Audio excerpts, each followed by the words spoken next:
frame, please don't say anything specific about any patients you might have questions about, because we're a small state and we can identify people, so no protected health information. When you're not speaking with us, please mute your microphone or your telephone, just because we do hear background noise and it's louder on telehealth than any other environment. The video is on, so if you see the camera icon, we would love to see your face, not just your name in a big box. This is part of the beauty of using telehealth. If you want CMEs or CEUs, this is the time to tell us you're there. You can either chat in the chat box who you are and where you're practicing, or you can also, at this point, unmute your line and tell us who you are. Again, computer video and audio, you can use the audio on your computer with Zoom. Works best if you have a headset and a microphone. But you do need to click the icons up or down to either mute or unmute. And those are in the bottom of your screen. This is our disclosure and accreditation statement required by the university so that you can get Part 1 CMEs. And those of you who are social workers and nurses, we also have CMEs, CEUs for you too. We do have an arrangement with Blue Cross Blue Shield and Molina Healthcare of New Mexico, part of Centennial Care. They do offer reimbursement for patients who are presented to our team of consultants here, subspecialists, and that reimbursement is available after you see the patient for their follow-up visit after the consultation. So our next 3 consult times are coming up, and so Jeannie will run through those at the end today to remind you when those 3 sessions are coming up. We also have online learning, and our online learning is in 2 different platforms. One is the videos from the recording for the session from today are up fairly quickly, usually within about 48 to 72 hours. You can look at those anytime. You do not get CMEs for those. If you do need CMEs or CEUs, or are using this particular presentation as part of the requirements for the AHI New Mexico certificate, you do need to log into Moodle because there are a few questions that you have to answer, so we can confirm that you actually viewed the session. So this is the time, if you haven't told us already, but it looks like we have Jane Beckley and Blanca and John and Tilly and Lisa, some of our regular participants. And I'll read some more when I hand back the mouse to Kevin. And here we are with our presentation for today. I will start by going around backwards here. Again, I introduced myself already. My hat today is that of pediatric dietitian. I'm Amanda Scotchable. I'm a dietetic intern at UNM. I'm Carrie Jones. I'm also a dietetic intern. I'm Beth Middlestead. I'm a medical student. Maya Trujillo. I'm a quality specialist with Envision New Mexico. I'm Andrea Anderson, QA specialist at Envision. And Jeannie Dillon, clinical psychologist and assistant professor at UNM, and also your moderator for the Adolescent Health Initiative. So welcome everyone. I can see that we have a great turnout today for what I believe is an excellent topic for us to be discussing, and apparently and obviously very relevant to health providers out in the field. So just before we get started on today's excellent presentation, what I do want to mention is, as Kirsten mentioned, that we are having our case consult dates coming up rather quickly.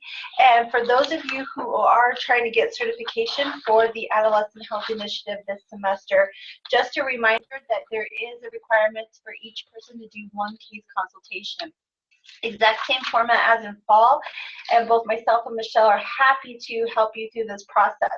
Just to let everyone know, we do have 1 last case consult date that we have room for, and that is coming up on March 1st. So if there is anyone out there who I have not been in touch with and would like to get the certification for this semester, please go ahead and send us an email so I can make sure that you are down for a case consult date, and we can get you all set. For others, as you guys know, I've been sending out emails as reminders, letting everyone know when their case consult date is. And again, if you need any help in terms of filling out the form, or you're not quite sure what type of case to present or what we're looking for, please reach out, and I'm happy to help with that as well.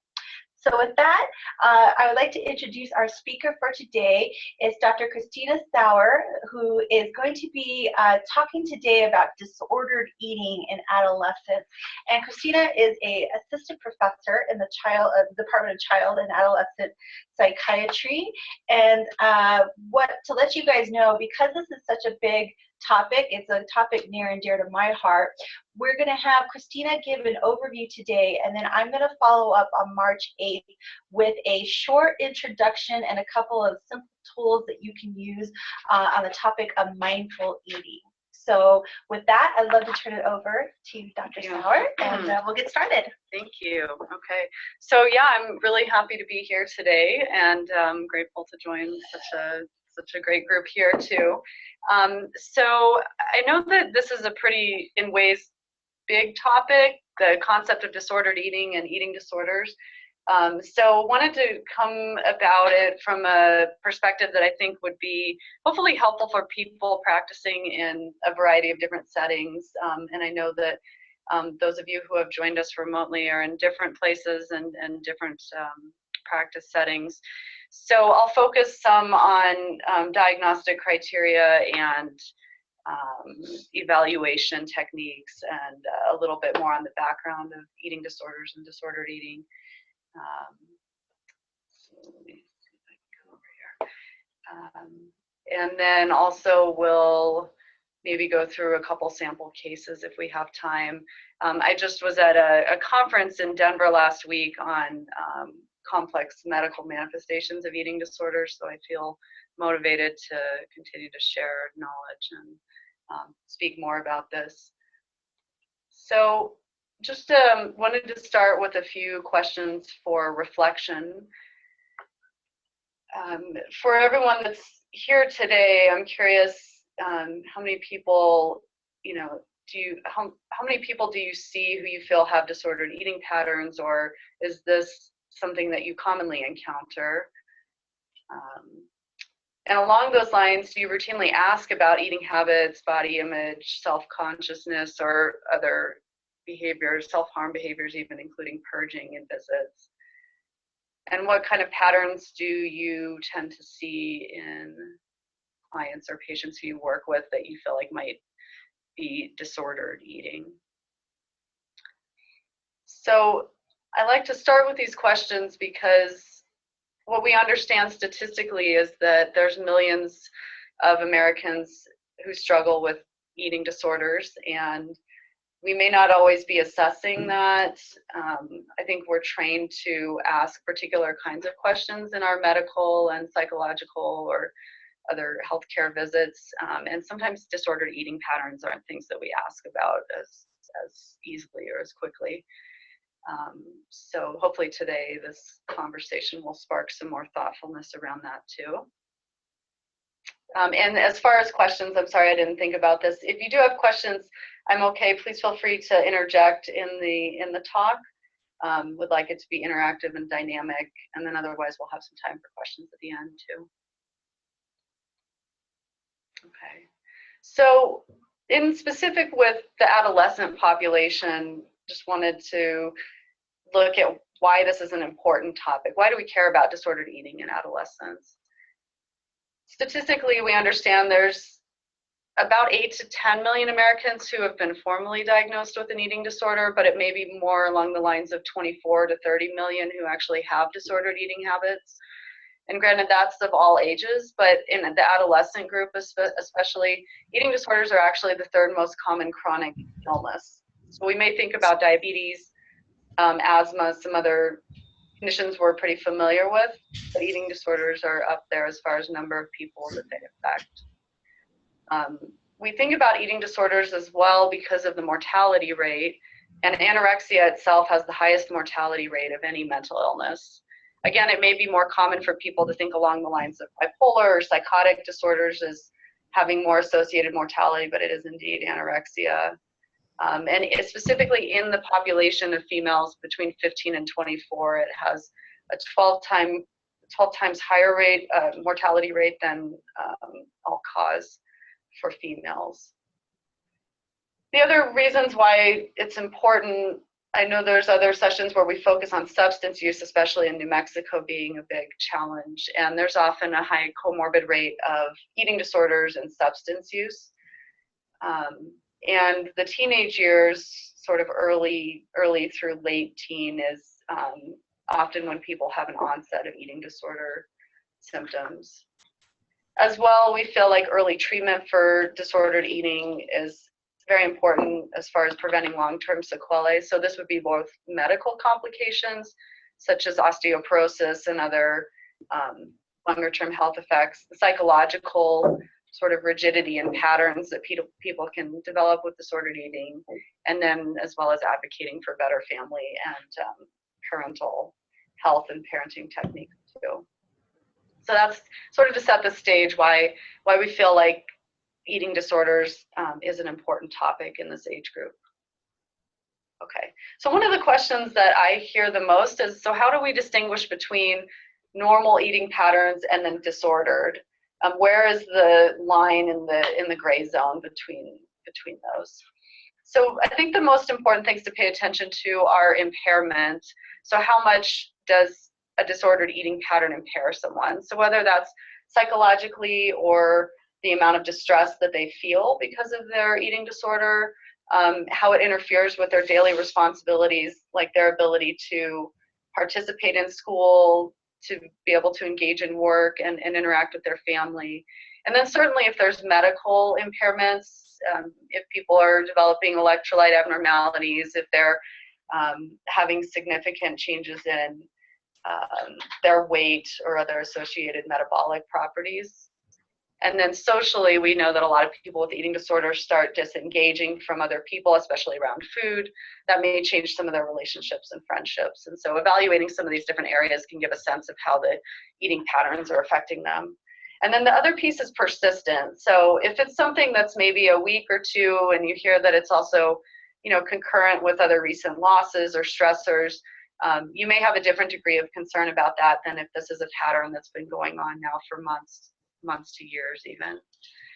And then just what we recognize too, disordered eating can manifest by itself, but most often it's associated with other disorders. And I think in the psychiatric realm, we talk a lot about how eating disorders are one of the main psychosomatic conditions as far as stronger psychological and emotional issues that are really manifesting in a very somatic fashion for people and behaviorally with their eating. And we know that we all need to eat, and so this is something that affects people at a very survival level as well, since it's not like a substance where people can either be using or not.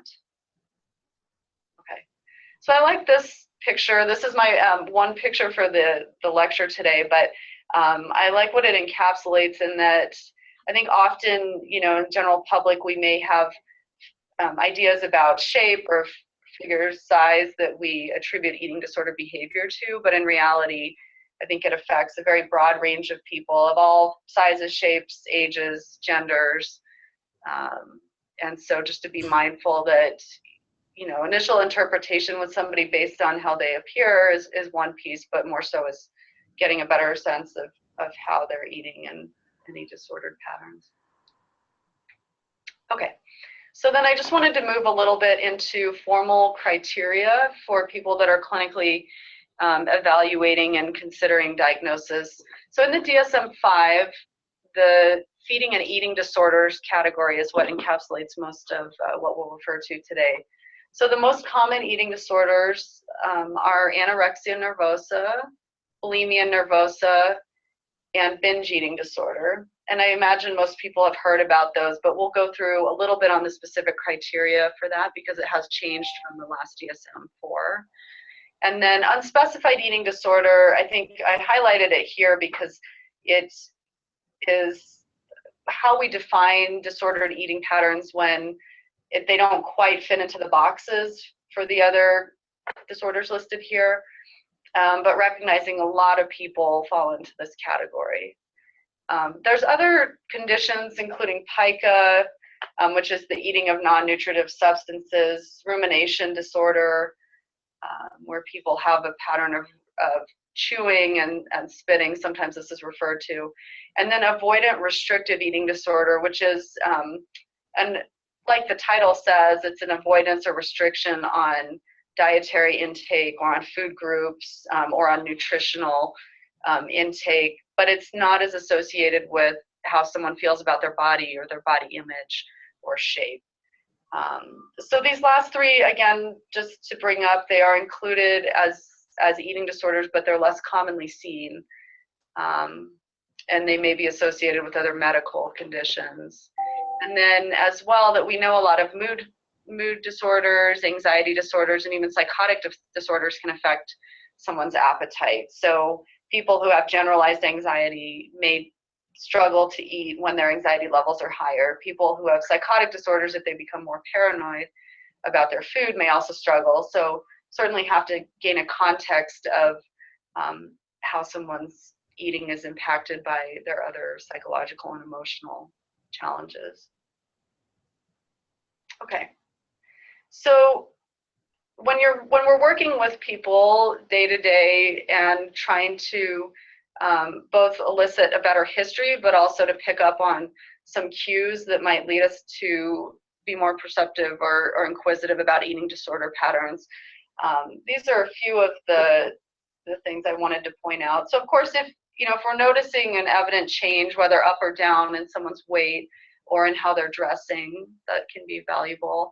If people are reporting physical symptoms like I'm always cold, or they have other body discomfort, their clothes are not fitting as far as too large or too small, and then the GI, I'm sorry for the abbreviation, they're gastrointestinal issues. So if people are having frequent stomach aches, feeling full, bloating, you often hear about that with eating disorders. Other behavioral patterns such as isolating or avoiding social interactions with eating. So a lot of times we hear parents say their child stopped eating with the family, they just want to eat in their room. People may say they no longer want to go eat out with friends or in crowds. When we're concerned more about binging behaviors, sometimes people will notice that there's been a lot of food that's disappeared in a short amount of time from the kitchen. Certainly, family or friends or other collateral may have additional concerns about disordered eating. And then you can see patterns where people tend to deny or minimize. You may have, an inkling as a provider that something seems like it's going on, but there can be denial or resistance. So that may be a cue, but also just something to keep in mind as far as considering, further intervention and treatment. Some people start exercising a lot more. They may either appear or describe increased feelings of restlessness. Sometimes they become more preoccupied with food, so there tend to be patterns where people with eating disorders watch a lot of TV shows about food or, Food Network, but they don't want to eat themselves. They want to prepare for other people.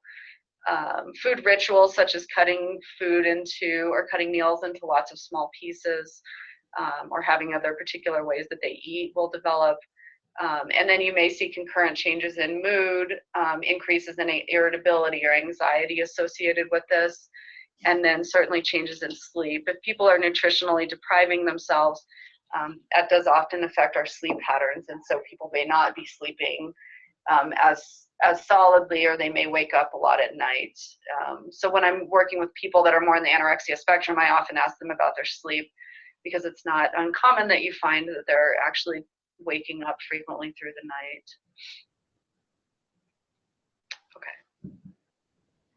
So in taking those clues or cues in mind, we'll talk a little about the formality of the diagnosis. And I split the screen here, so I'll just start with anorexia nervosa. So anorexia, the definition is restriction of intake relative to someone's daily energy requirements that leads to significantly low body weight. So if people remember from the previous DSM, it involved also a percent of ideal body weight. So you had to be less than 85% of ideal body weight to be considered as for anorexia to be a possible diagnosis. They've taken that out with the goal that this will broaden the scope of who could meet criteria for the disorder. So it's both the restriction of intake relative to requirements low body weight, and then these other psychological concerns around an intense fear of gaining weight, a disturbance in the way that someone experiences their body weight or shape, and also a lack of recognition of the seriousness of their body weight. So you tend to see more folks with anorexia that have very low body weights and really don't quite acknowledge that as being as serious, or those ideas of looking in the mirror and they see a very different or distorted kind of figure of themselves. So that is what we look at for anorexia as a diagnosis. Contrasting that with bulimia, which most people I think know involves binging and purging, but again, the more specific criteria for a binge is eating in a discrete amount of time more food than most people would eat. So that's not the most objective, and again, this needs to be sort of socially and culturally interpreted. So we could look at what people eat for Thanksgiving dinner in the US, and most people might consider, would that fall in a binge category? But again, that's sort of a cultural, social holiday when people engage in eating, and they tend to eat more than they might other days. So this is, again, sort of a relative perspective, and for means of the diagnosis, they use discrete as about 2 hours. So what you hear often when people are binging is not, that they had perhaps a supersized instead of a regular meal, but it's often that they go through a quart of ice cream and they eat, a Chipotle burrito, and they eat sort of multiple bigger quantities of food. So it's often a very large amount, not necessarily. And then they often have a lack of control over eating too. So there's this feeling that they have of not being in control, and that they're continuing to eat and almost feel like something else is in control of them. So there's the binging, and then the compensatory behaviors or the purging that we talk about, and that could include laxative use, vomiting, over-exercising, or restricting, actually. So there's different purging or compensatory behaviors, and the intention is for them to prevent weight gain by doing it. And it needs to happen at least once a week for at least 3 months to, again, meet full criteria for bulimia. So in that category I mentioned is like other unspecified eating disorders, people that are binging and purging but not quite to this frequency could be considered, for that diagnosis instead. And then along with the binging and purging, there's also the fact that, again, people's self-evaluation is unduly influenced by their shape and weight. So anorexia, we think about as restricting. Sometimes people can also binge purge, but again, they have the very low body weight going on there. With bulimia, it's more normal or normal body weight or overweight. But similar patterns as far as how people see themselves and how they interpret their eating and body weight as part of their self-identity. So just comparing a little of the etiology and epidemiology between these eating disorders, you definitely see some patterns that are unique for each. So anorexia we think of as quite inheritable. There's a strong connection between, parents or other first-degree relatives who have anorexia. I believe, I know I didn't put this on the slide, but I believe that women who have a mother that had anorexia have significantly, I think it's about a 4 times higher rate of developing anorexia themselves, which may be a mix of genetics and environment. Strongly female predominant in here. The studies are mixed, hence my question mark there, but they say somewhere between about 6:1 to 10:1 female to male ratio for anorexia. And with folks with this disorder, you often see other obsessive compulsive tendencies. So you may see people that are considered perfectionistic, or they may be very good at other things that they do. And so it's some of this obsessive compulsive tendency that helps them succeed in that realm, and simultaneously, makes it possible for them to, in ways, have the rigidity or the discipline that is involved in some of the behaviors in anorexia. And people often have comorbid anxiety as well. So what we think about as far as risk factors for anorexia is certainly a genetic piece, and then recognizing females are more at risk than males. But what we see as the pattern is that people have this underlying vulnerability, and then they experience some sort of life stressor. So they either start going on a diet because they feel, whatever about losing weight or getting in shape would be helpful for them. Or maybe they just have a viral illness or something else where they get sick and they start losing weight. And then, for many people, they engage in that brief weight loss and then they stabilize out. But for people with anorexia, something seems to click where they start triggering into more of a spiraled weight loss. And often the weight loss becomes more dramatic. And the eating disorder or eating pattern becomes more restrictive with time.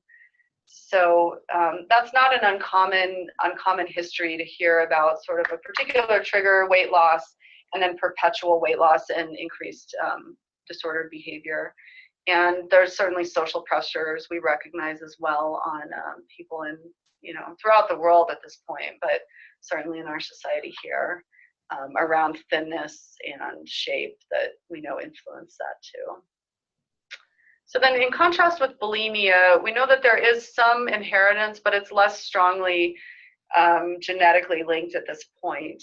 Again, there's more females than males with bulimia, and some of these statistics too, I think we have to be mindful that we don't do as good of a job at probably evaluating for eating disorder symptoms in males. Maybe it's our own biases sometimes, or that men may portray or present differently. But regardless, bulimia still affects more women than men. So the characteristics that you tend to see in folks with bulimia is a little different than anorexia. So you often see less of the obsessive compulsive sort of rigid personality tendencies that can happen. And you tend to see more of the self-harming behaviors, mood dysregulation, and sometimes other personality features that people may describe as in the cluster B or borderline categories as well. So not that people necessarily have those disorders, but bulimia as itself for a lot of people is almost like there's a lot of dysregulation of emotion and behavior that can go along with it. So you tend to see some of these other characteristics. Risk factors for bulimia, we think to be more along the lines of folks having a trauma history. So it's not uncommon you see a history of abuse, especially sexual abuse, and then other just family chaos or trauma that they've sustained at a young age. Sometimes girls that develop or mature earlier than their peers are more apt to develop this. And then again, like anorexia, just the social pressures around body shape and size.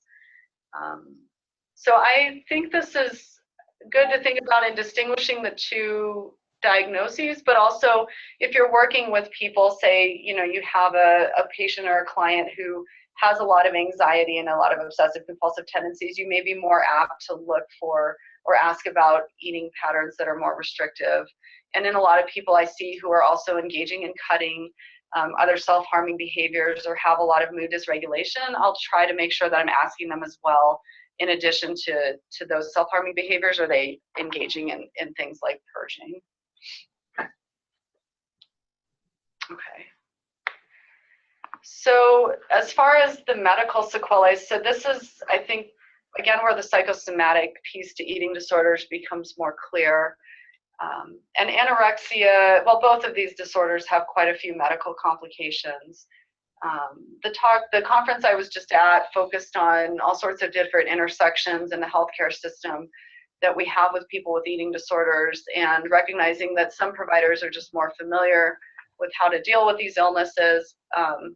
But it's good to have a general understanding, because we know people with eating disorders will present to emergency rooms, they'll present to school clinics, they will, be admitted for other medical needs, or they'll become pregnant, and we need to have an understanding of how this affects their body. So anorexia can have some cardiovascular complications, depending on the extent of weight loss and restriction, that can be mild to more severe. So a lot of people with anorexia develop slow heart rate or bradycardia that can actually drop. Sometimes you see it drop into the 30s or 40s at resting heart rate, which is pretty low. But people tend to go into the starvation mode, and so the low heart rate is part of that. They also develop a low blood pressure, and the syncope or feeling lightheaded and sometimes fainting can go along with those factors. And then people can develop other cardiac heart issues. I mentioned pericardial effusion here, which is basically a collection of fluid around the heart. And that can happen in other areas in the body where there's fluid shifts because people with anorexia aren't getting enough protein in. The circulating protein in their bloodstream is not high enough to keep that fluid balance as it is for a healthy person, so they could have fluid leakage into other areas. As far as endocrine complications, a lot of women or young women with anorexia stop having periods and become amenorrheic, or if they develop the disorder before periods, they may have a primary amenorrhea. And we think this is important from several things, but also with regards to bone formation and bone loss.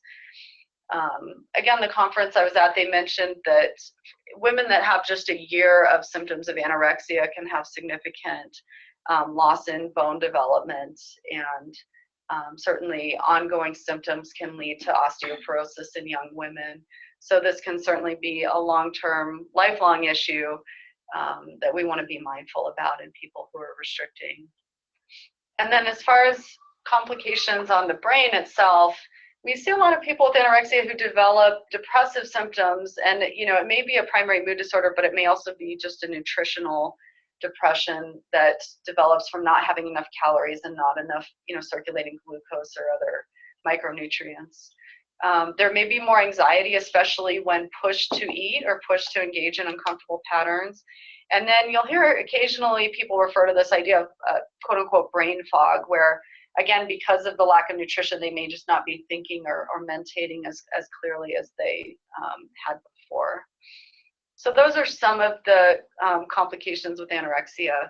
Again, there's others, but these I think we see more often. In bulimia, and well, similar but also contrasted. So you can see some additional effects on the cardiovascular system and also metabolically. With bulimia, what we worry about is frequent purging, where people are either vomiting or using laxatives, can lead to a lot of electrolyte disturbances. So people often lose potassium, and sometimes they can develop an alkalosis because if they're vomiting a lot of stomach acid, the system becomes more alkalotic. But especially with changes in potassium, we worry about heart arrhythmias. So this can include prolongation of certain parts of the heart rhythm, the QT-C interval especially. But the arrhythmias themselves can then develop into more potentially lethal arrhythmias as well. So that tends to actually be not an uncommon cause of death, unfortunately, in people with bulimia. And then you can also see changes in blood pressure that are associated with fluid shifting through purging or vomiting or laxative use. And then because if people are, again, purging or using laxatives, that's a real toll on their gastrointestinal system. So sometimes you can see different parts of the system that become inflamed or have other structural sequelae. So sometimes people can have inflammation of their esophagus. They can even have tiny tears or rupture. That can also happen in the stomach itself. People can develop irregular bowel movements, especially if they're using laxatives, where the skills of the intestines themselves are not as strong. And then certainly dental issues. So if someone is vomiting frequently and having so much extra stomach acid in their mouth, they can have dental erosion and cavities. So if you're in a primary care clinic and seeing someone who's had an eating disorder in the past or has one, it may be worth checking into some of these different end organ effects, recognizing that things like electrolyte disturbance may just be temporary based on the extent of the eating disorder. Okay. So that was a brief overview on anorexia and bulimia. Certainly there's a lot more that we could talk about, but I think we'll move to binge eating disorder now. So binge eating disorder, again, is a newer diagnosis in the DSM. And with the obesity epidemic we talk about frequently in the US, we certainly believe that binge eating plays a role in that for some people. So binge eating disorder as a diagnosis is similar to bulimia in ways. So the binge episode, which is the recurrent episode of binge eating at least once a week for over the 3 months, kind of similar to what we saw with bulimia. Again, a binge defined as eating in a discrete amount of time, something larger than most people would eat in a similar circumstance. And people with binge eating disorder may often describe, feelings like disgust with themselves or that they couldn't control what they were eating, and a lot of shame, unfortunately, that goes along with this. So people may be overweight, but they can also be normal weight too. The difference between binge eating and bulimia is that people do not purge with binge eating. So there's no sort of compensatory behavior to go along with this. As far as the etiology for binge eating disorder, it's much more close to even between females and males. The recent studies have suggested it's about twice as predominant in females. We also know that there are certain medical issues that you can see. So again, metabolically, you see people that develop issues as far as insulin resistance or blood sugar changes that could potentially progress to diabetes. Sometimes metabolic syndrome with elevation in blood pressure and lipids as well. And then sometimes from eating such big volumes of food, people can develop gastric complications. Infrequently something as serious as gastric rupture, but people can have other gastrointestinal concerns, and then obesity and weight changes that can go along with this. Bless you. So as far as risk risk or etiology to binge eating disorder, it's still being studied. We think that there's often family patterns of binge eating where kids learn at an early age, whether it's being directly taught or just absorbing from what they see their parents doing, that binge eating is a way of coping with stress, or a way of kind of being in the world, especially if feelings like boredom or other emotions are strong. You may also see a trauma history with this, similar to bulimia. And then not infrequently do you see people develop binge eating disorder that may have had other addictions. So they may have been dependent on alcohol or other drugs, and then they give that up, but they move over to food, sort of filling some of those similar roles. And we do think some of the brain chemistry and neurobiology that's involved with binge eating disorder is similar to other addictive patterns, especially of substances. And just to mention with binge eating disorder, there are new treatments that have been FDA approved as far as specific medications for this, but we think sometimes approaching it from a similar angle as we do with other addictions can be helpful as well. So then avoidant restrictive eating, again, I won't spend much time on this, just mentioning that you do see this especially in younger kids where people have weight loss, nutritional deficiency or dependence on some particular way of feeding that interferes with their life, but they're less focused on their body image or shape. So then I think all of us have the challenge of how do we help assess and better intervene when we are concerned that someone is struggling with an eating disorder. So I think there's different ways to go about it. First would be trying to get a sense from the patient or client themselves, as also from family or other collateral people that can provide collateral information, sort of what they're seeing and what's going on. And then trying to take as much of an empathic and supportive stance as possible, but recognizing that for some disorders, people will have a fair amount of denial and resistance, and so it's important that we be firm as well about our concerns, especially if there's evolving medical complications, that we sort of maintain a firmness around what we feel like needs to be done as far as their health, but patience with their process of being able to accept that, accept in more dire situations that they need more urgent medical care. And then I think it's really important to consider where someone is at as far as what is their insight to the illness, what motivates them to change, or what motives do they have to change, what other medical needs do they have, are they struggling with substance use concurrently, do they have some actual legitimate coping skills to help deal with stress, anxiety, or other changes, or is eating and food their main way of coping. And then what kind of support networks do they have? Are they living alone, or do they have a family that's really supportive? Do they have a family who is more in the dysfunctional realm, and there may be other people that are actually contributing to some of the eating disorder patterns? So getting a better sense of the context this is happening in. And then when we're looking at different treatment paradigms, there's a spectrum of how we treat eating disorders. And I think it's important to consider the following. So how old is the individual? And again, are they with a family? What's the family context? What does the patient and the family prefer? How medically stable is someone, and how able are they to engage in programming? So we know that people that are under 85% of ideal body weight often struggle in less restrictive structured settings because they need a little bit more, they often need more regimen or more structure to push out of some of the patterns that they've gotten into. And then certainly insurance and family or patient's ability to afford care. Unfortunately, a lot of residential eating disorder treatment centers that are very valuable are not covered by insurance, unfortunately. So that can be a huge burden on the families. So when we look at levels of care, again, the range. So there's outpatient services that are offered in many communities, although there's not always therapists or providers as experienced in working with eating disorders. The next step up would be more of an intensive outpatient or partial hospitalization program. We actually have a couple of these in Albuquerque. Certainly major metropolitan areas tend to have these centers, and that's going for a few to several hours a day, multiple days a week, where there's more intensive therapy, there's meals, and processing of meals. And then residential, where people go and stay for usually 30 to 90 days to work more intensively on the eating disorder if they're not able to make change at lower level of care.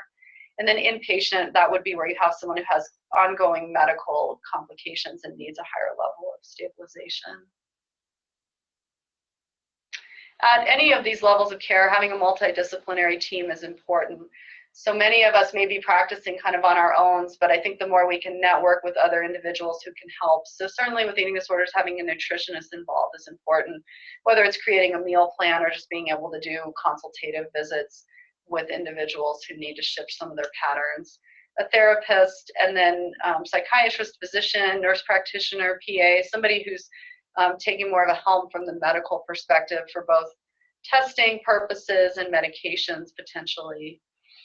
And then again, reiterating that a lot of people with eating disorders have gotten into habits of disordered eating with time that have become more regimented for them. And often for any of us, when we change habits that are comfortable or that we have control over, that can be a real challenge. So we tend to see that people with more severe or more impairing eating disorders do better with structured programs that may include meal plans, that may include some reduction or supervision on exercising, and also family coaching. There's particular therapy models that are helpful for families. So I'll just take the last minute or two to talk a little bit on specific treatments for eating disorders. So we think the therapy piece, and again, nutritional stabilization and weight stabilization are some of the most important things that we can do for people with eating disorders. The medications can be helpful in achieving these goals. And so we look at antidepressants, especially if there's concurrent depressive symptoms. But I just want to point out here that in people with anorexia, if they're restricting enough that their dietary intake is limited, SSRIs or SNRIs, the typical antidepressants, may not be very helpful because you need a certain amount of dietary tryptophan to convert in your cells over to serotonin. And so people that are restricting won't have enough tryptophan, and an SSRI is not going to be very helpful. So we usually say SSRIs are not the best until someone's more of an average or a healthier body weight. Sometimes we use mood stabilizers for concurrent bipolar disorder, or if people have a lot of mood dysregulation that's not improving with other treatments.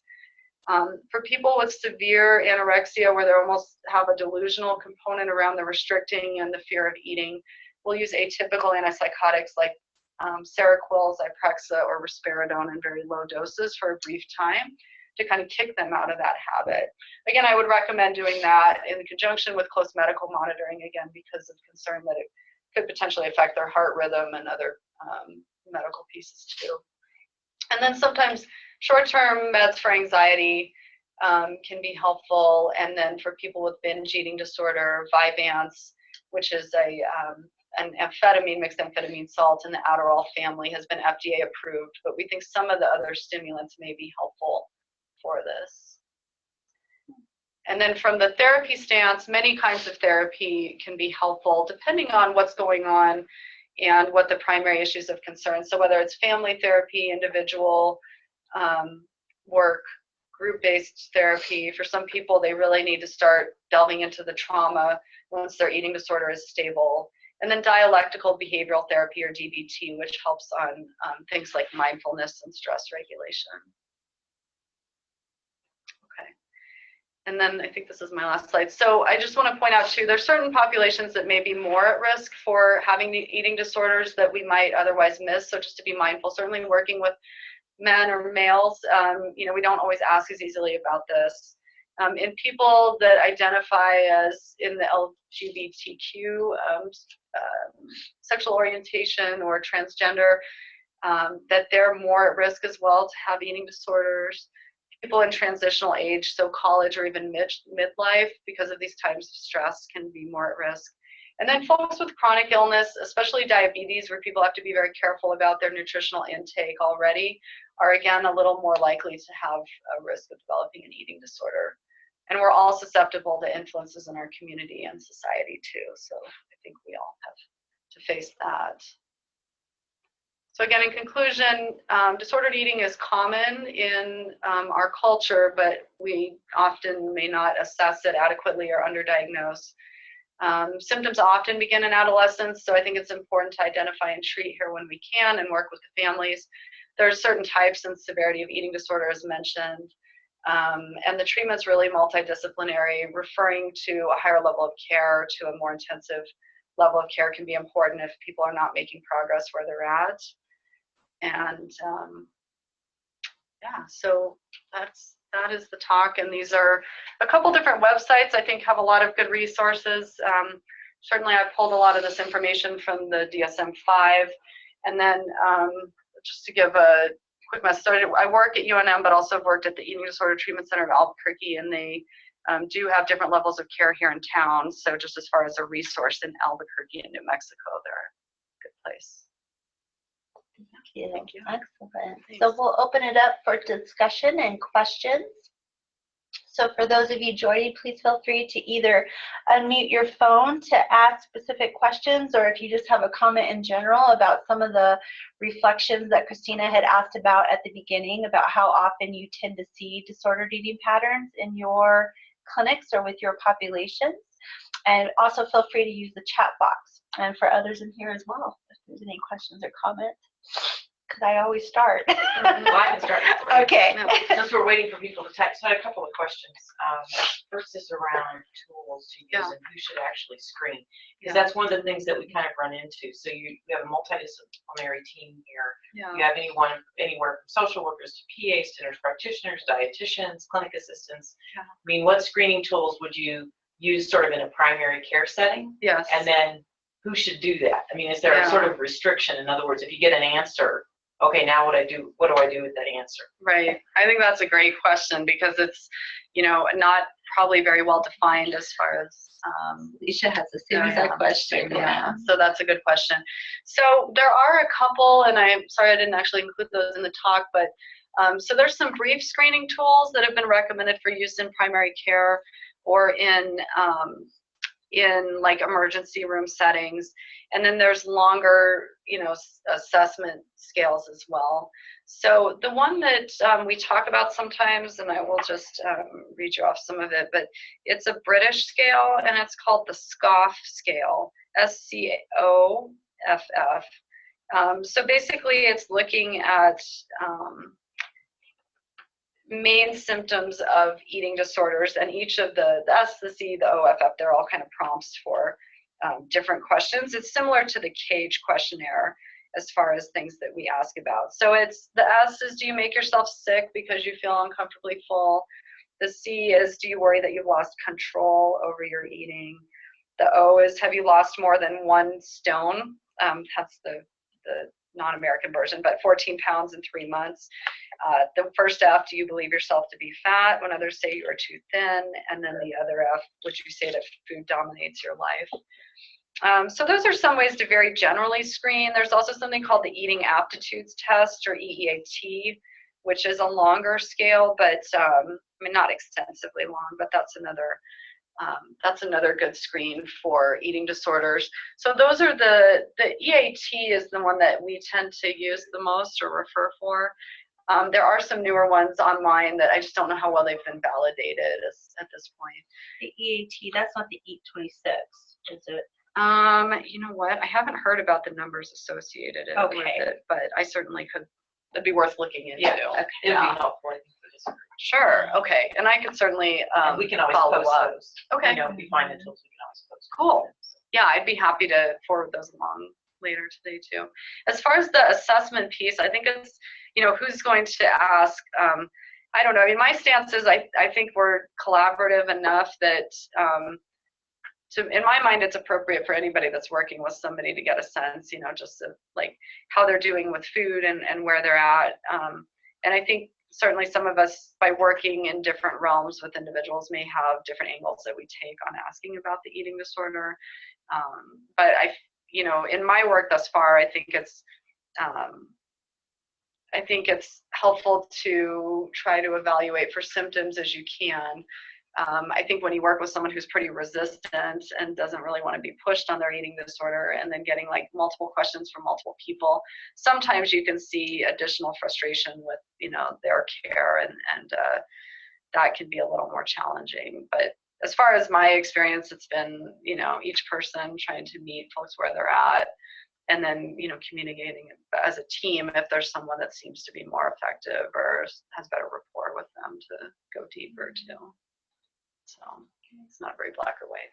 So say, for example, if, you know, in our practices, Yeah. you know, dietitians, you get a sense that this is where somebody is. Yeah. So in the past, the old days, Yeah. I used to just call the primary care physician and say, I think this is going on, Yeah. and this is not something I can handle in my practice by myself. Yeah. So we're not going to go there, but I think this is what's going on. Right. Do you think that primary care providers in New Mexico have the information they need to then, if someone like me and someone's sent for some other reason, and that's typically they're sent because they're not growing the way we expect, or they come with stress fractures, a young woman, athlete, you've seen that sort of picture, or they're overweight, and you get a sense in talking to them.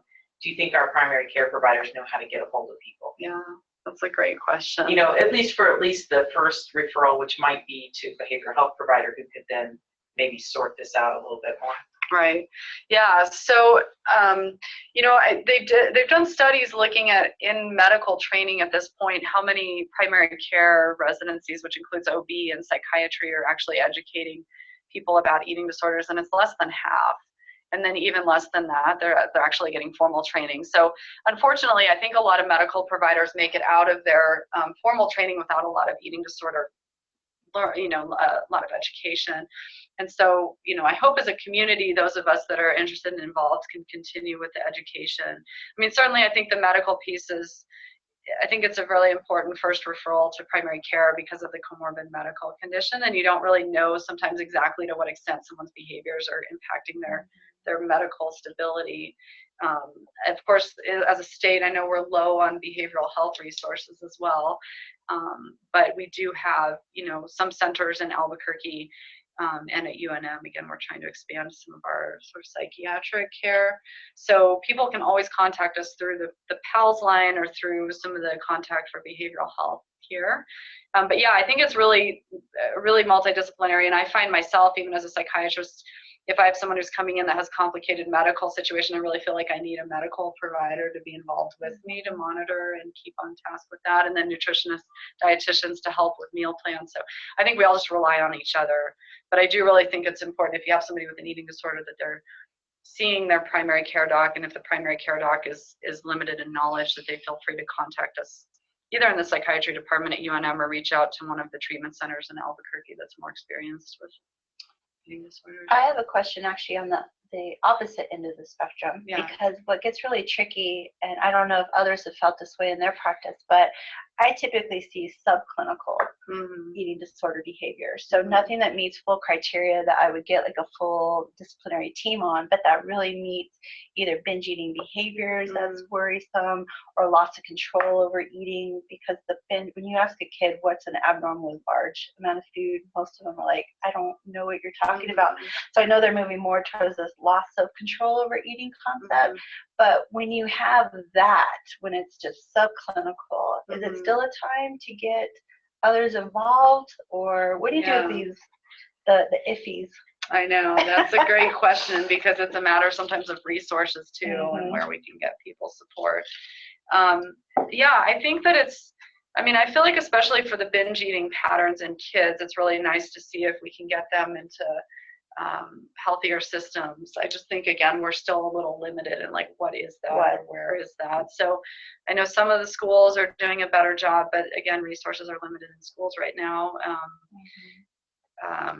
I do think that there's the sort of absorbing from the family ways of eating or ways of not eating very healthily, but often there is like sort of an underlying either trauma or anxiety or mood component with some of these things. And so I think that if you can help link kids, if you can help get a better evaluation of like the spectrum of other symptoms that are going on and link them to maybe counselors or therapists too, and maybe pass along to the therapist the concerns about the eating as well, that might be a place to start. And certainly any programs that work with families, like some of the places that do, some community centers I know do like family cooking classes or other education. Sometimes it's a matter of education and just encouraging the physical activity that I know we all do day in, day out, and how we preach that message in a healthy way too. But yeah, no, I'm glad you're asking about it. I think the proactive part is a lot easier than dealing with it after people struggle for a long time. Or full blown. Yeah. Yeah, absolutely.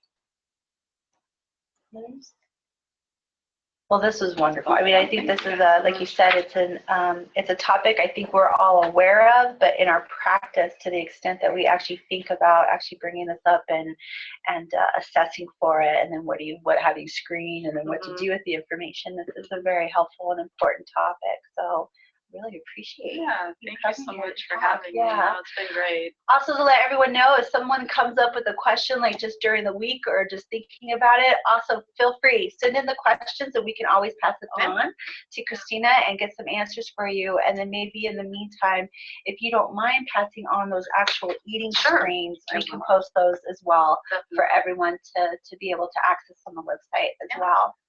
Excellent, everyone. So at this point,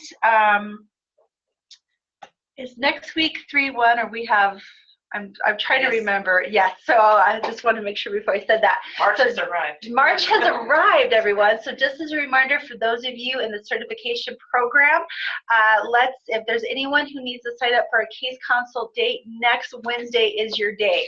It's the only time that we have open. Others, and I've reached out to you to confirm, have your case consult. So please let us know, and we'll be in touch shortly about next week's first case consultation. And for those of you who are signed up or who will sign up for next Wednesday, if you can get those case consults to us actually by Friday, it will give the quality of your recommendations a much higher quality, and it gives us time to really pass it around the team and get some thoughtful comments and discussion for the actual case consult. So thanks everyone for joining us, and we'll see you next Wednesday, same time, same place for AHI New Mexico. And don't forget your survey. That's right. Kevin just emailed the survey. Technical difficulties with that posting, but one of those should work for you. Not